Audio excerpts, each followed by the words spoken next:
Hello, book lovers. My name is Ian, and today I'll be giving you guys four classic memoir recommendations. And all these books were written before 1975 and are a glimpse back into how people used to process and mitigate trauma. You know, the journey of trauma for people who didn't have trauma theory yet. And through these books, we're going to be looking at it from many different angles. From an angle of war, from an angle of being black in the South, of being a Native American, and of being a traumatized artist. So I stand by every single book that we are exploring today. And if you guys want more recommendations, of course, subscribe to the channel, leave a comment of any book that you guys want to see me review, and let's hop into it.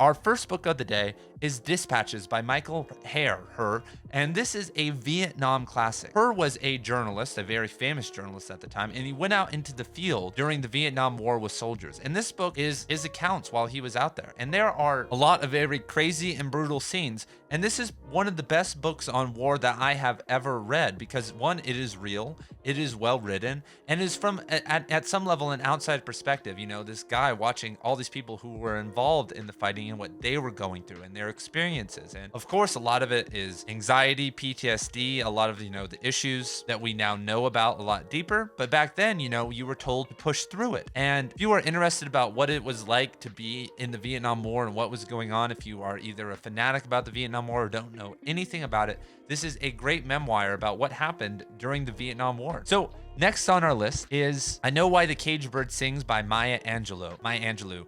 And this is an epic book. I mean, this is so Angelou has multiple memoirs, like a multiple series, doing about her life. And this is about the start of her life, growing up in the South with Jim Crow laws and, racism and a bunch of problems. But then it kind of takes a dark turn because, and trigger warning here, but Maya Angelou was raped, and she describes it in the book. I think she was 8 years old. It was brutal. It's very nasty, and this is a pivotal moment in her life because they go to court, and she doesn't. And the guy tells her not to say anything, and she doesn't tell. The man ends up getting acquitted, but then because she obviously said something to her family when they found her after being raped, and because the man got acquitted, presumably some of her family or her uncles killed the man, Mr. Bailey, who had raped her. And that sent her into a traumatic spiral because obviously she had just been raped as a young girl, and then second, her words had caused the death of the man, the man who raped her, but caused the death of a man, and that's a lot for an 8 or a 9-year-old to process. So she became a mute. She became someone who didn't say anything, but she found solace in books. And her teacher, she had this beautiful teacher named Miss Flowers, and Miss Flowers started pushing her into books. And from the ages of 8 to 14, Maya had read the Bible a couple times, all of Shakespeare's works, a bunch of poetry and slave narratives and autobiographies and all these different things. And that was a way to deal with the trauma because, you have this trauma within you. And one of the ways to deal with that is through the flow of words.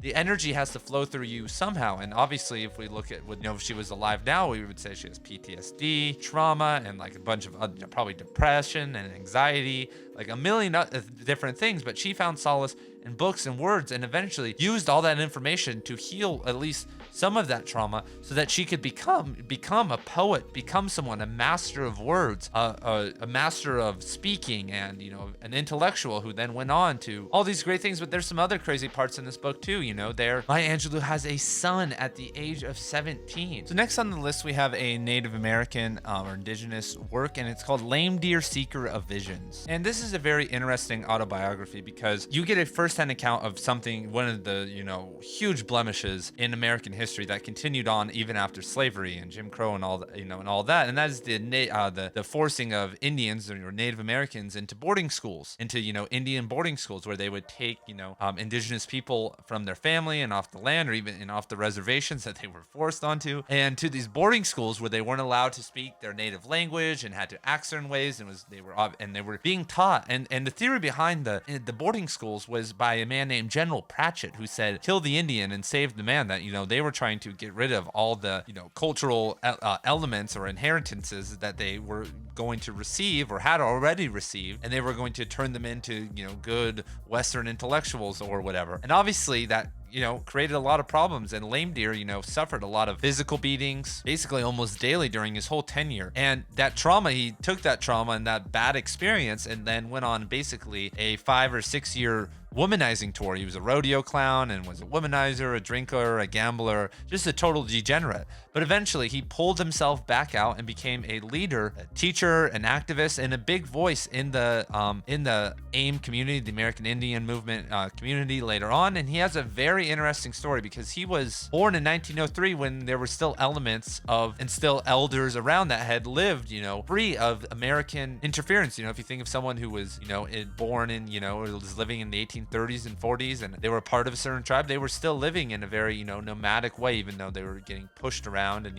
attacked among other things. And, a lot of the teachings and vision quests and things that Lame Deer was doing were from this old tradition. It's really fun to read about. It's really fun to read, obviously him growing up, then some of the wild stories of him being, a crazy rodeo clown, then, him coming to the realization of being a man, and embodying his role as a teacher and healer and a vision seer, a vision quester. Some of the better chapters in the book talk about the Lakota history because he was a part of, just the ongoing fight for the Black Hills. And, obviously that was, with General Custer, and that, there's a crazy history with, what happened with the Lakota people and the American government and the fighting that continued on into the 1900s, into the 1940s, 50s, 60s, and even till today. And Lame Deer gives a great overview of the Lakota culture and their history and his efforts to help them, and very commendable book and very commendable, human being. And it shows you once again, like what you can do, that you can make a change in your life, that he was a degenerate. He was a piece of crap. And then he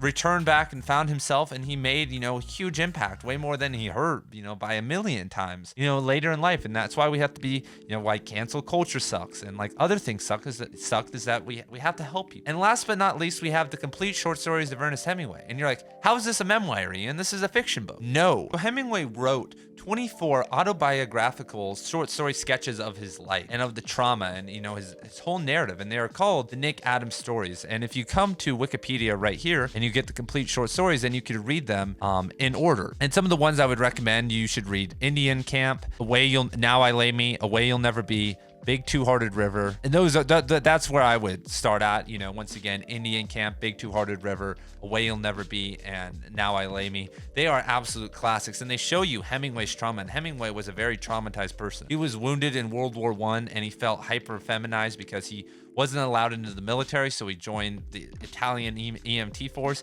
and was injured as an EMT and felt very embarrassed about that. And that piggybacked off of when he was young, his mom forced him to be a girl. She dressed him up until the age of 8 and called him Ernie. And in the late 1800s in Illinois, that is not the place that, of course he was going to get bullied and he had a lot of problems. So that's why, along with that injury, why Hemingway was so hyper masculine and had so much trauma that he was working through, and eventually probably some of the reasons that he killed himself later. And this series of short stories are once again autobiographical and show you the mind and imagination of one of America's most canonical authors. So that wraps up this version of memoir recommendations. And if you guys want to go watch my video talking about if Ernest Hemingway was a misogynist or a traumatized artist, go check that out over here. Peace.